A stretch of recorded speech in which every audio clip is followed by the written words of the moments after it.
Bem-vindos ao B de Barbário. A gente vai falar sobre Sem Gentileza, da Futini Stingila.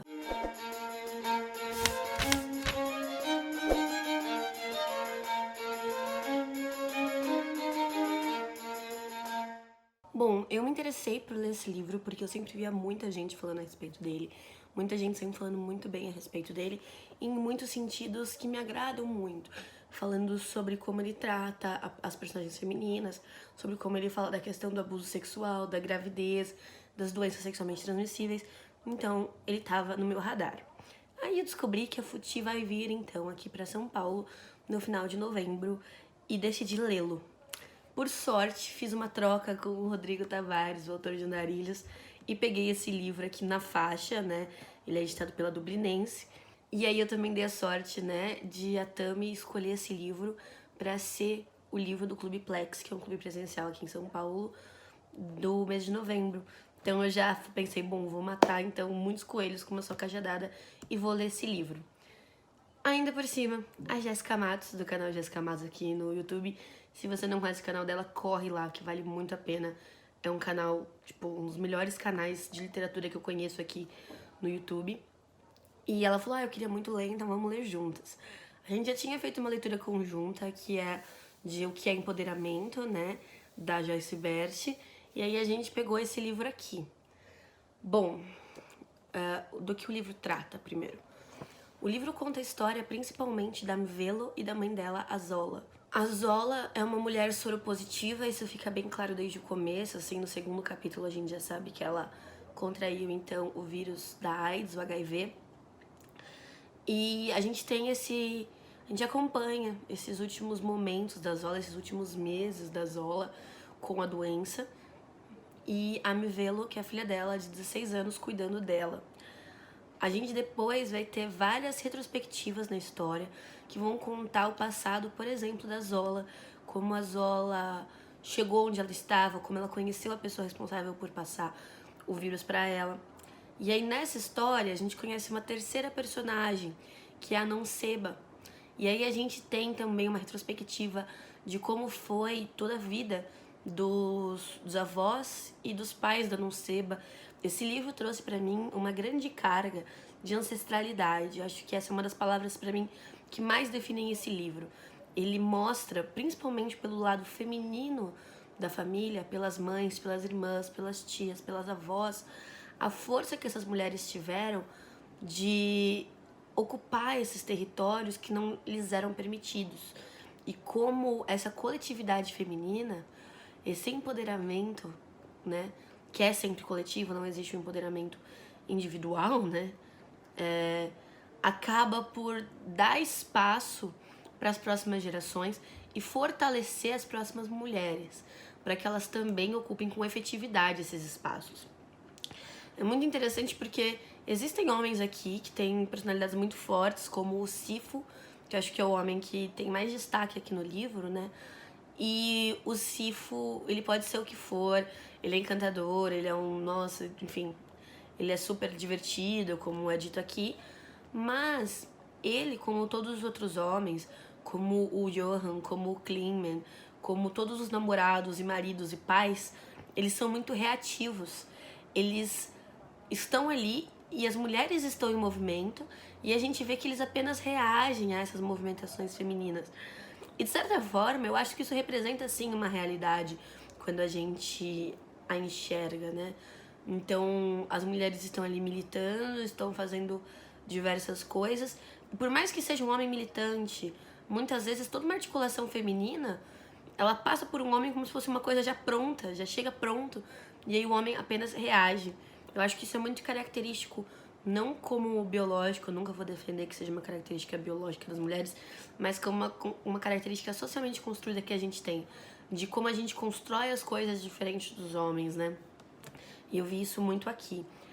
Esse livro tem essa parte muito interessante, eu gostei bastante, mas ele tem sérios problemas de construção do romance.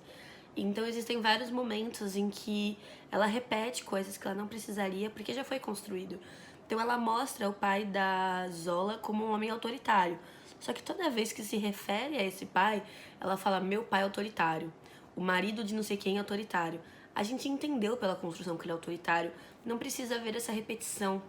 Assim como a gente já viu a Zola morrendo de AIDS, né, por ser soropositiva no começo do livro, e aí quando volta pra contar como ela contraiu, tem uma hora que ela fica, ah, meu Deus, ele é muito mulherengo, será que eu posso pegar AIDS? Aí você pensa, tudo bem, ela poderia pensar isso, mas aí repete no mesmo parágrafo.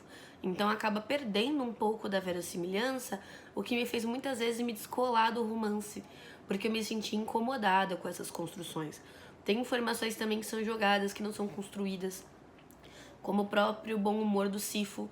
Então durante o livro eu não vi falar em momento nenhum sobre ele ser bem-humorado, e de repente ele tá contando uma piada, todo mundo ri e fala, ai, como era natural do Sifo contar piadas. Aí você fica meio, sabe? Um capítulo que realmente, tipo, puxa personagens que foram citados por cima em algum momento e depois traz eles como se estivessem super no conhecimento do leitor. Então ele tem esses probleminhas pra mim de construção. Mas o mais interessante é que ainda contém esses problemas, e ainda que eu tenha parado e conversado bastante com a Jéssica sobre essa questão, eu não acho que o livro perdeu em ritmo, porque a gente dividiu em 7 dias, é um livro bem curtinho, é um livro de 150 páginas, então a gente estava lendo 20 e poucas páginas por dia e conversando a respeito. Acho que foi uma quantidade bacana, porque nós duas estávamos fazendo outras leituras, mas eu sempre terminava pensando, putz, eu poderia pegar mais um, poderia pegar mais um.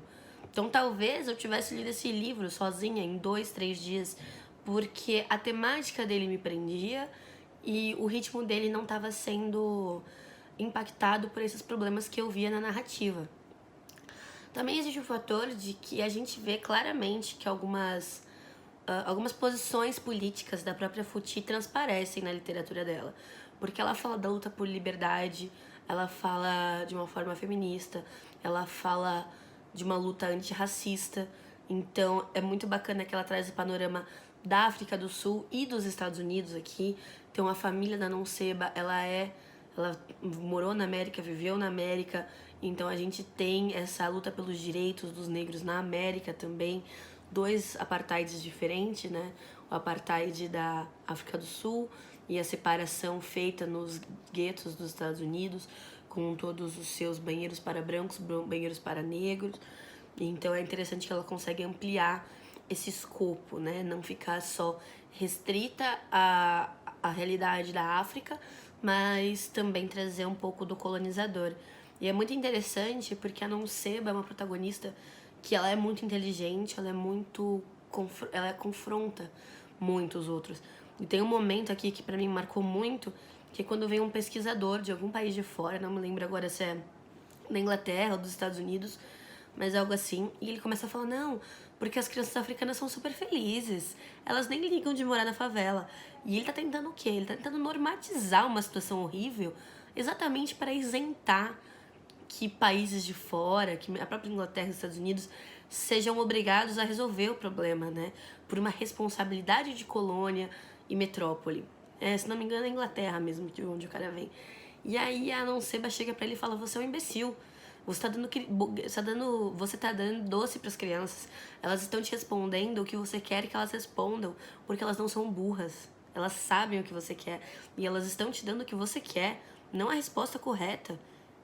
As crianças aqui são estupradas, elas contraem AIDS, elas vivem sem comida. E você vai me dizer que é boa a situação em que elas vivem? Então tem sempre esse confronto. Tanto é que é uma coisa muito interessante. A Nonseba é vista na região como uma feiticeira.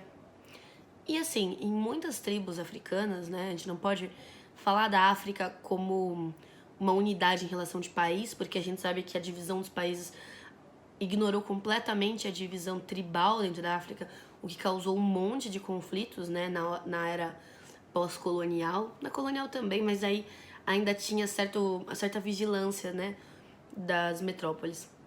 E aí a gente pensa que algumas tribos, né, muitas tribos na África, na verdade, elas têm essa ligação, não necessariamente com a feitiçaria, mas ela tem essa relação religiosa, né, que aqui no Brasil, inclusive, chegou a ser crime, né, a Umbanda, o Candomblé, porque era uma magia negra.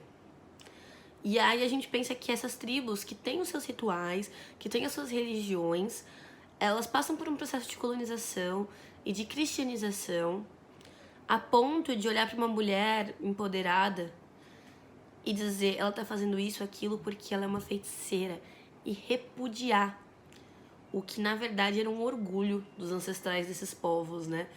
E aí tanto a Mivela quanto a Nonseba vão ser vistas em determinados momentos como feiticeiras de uma forma negativa, mas na verdade eu acho que isso só é fruto de autoestima, de empoderamento, de posicionamento realmente de cada uma delas, e a sociedade precisa marginalizá-las para não ter que explicá-las, para não precisar confrontá-la de forma individual.